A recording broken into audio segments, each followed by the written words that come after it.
Okay, so I'm going to be explaining the communication process using this diagram.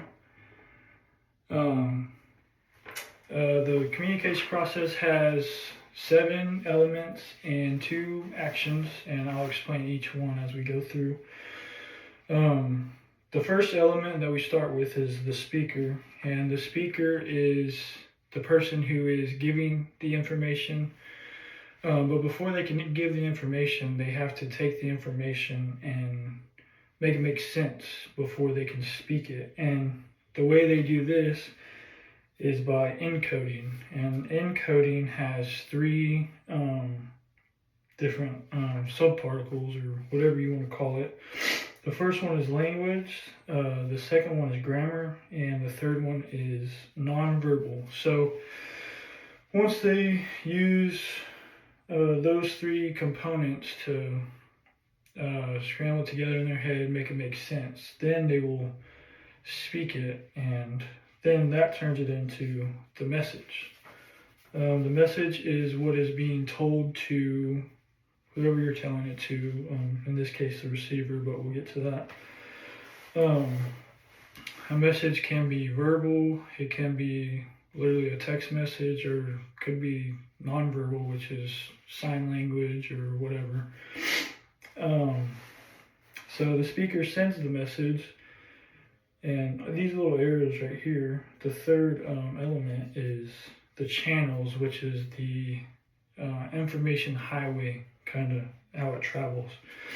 So the speaker is going to send the message to the receiver, which is our fourth element. And the receiver is, for example, if I'm the speaker and I'm talking to someone else, that other person is the receiver, the listener. And once the receiver receives the message, just kind of like the speaker had to encode before they spoke, whenever the receiver receives the message, they have to decode using those same 3 variables, basically the same way they did. They're going to decode it in their head and make it make sense to themselves, okay? And then process, and then think about what they're going to say. So once the receiver decodes the information they received, then they're going to encode, process that information, and kind of figure out what they're going to say.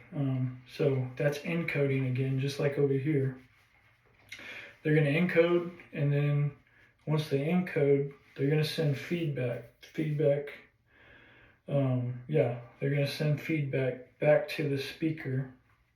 And then there again, the feedback to the speaker, just like the receiver just did, the speaker is going to have to decode whatever feedback the receiver gave to the speaker.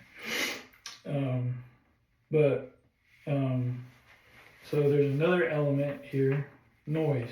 The noise is any interference. It could be outside noise. It could be, in your head.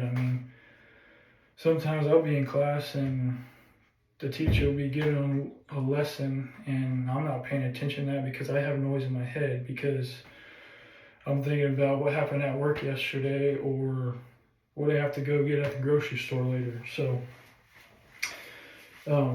that's another element, noise.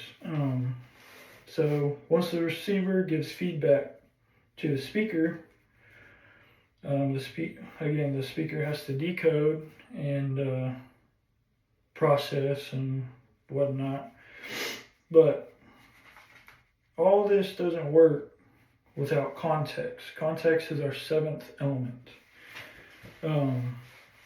And context has to have a when and where to make it all make sense. Context has to have the when and where to make it all make sense, because without context, you don't really have anything. So, for example, context, last week I was back home visiting my parents, and my mom told me that in 2 weeks I have to be at a wedding at 6 p.m. on a Saturday. So, I mean, that's basically context, whatever. And yeah, that's my communication diagram. Hope it helped. Thank you for watching.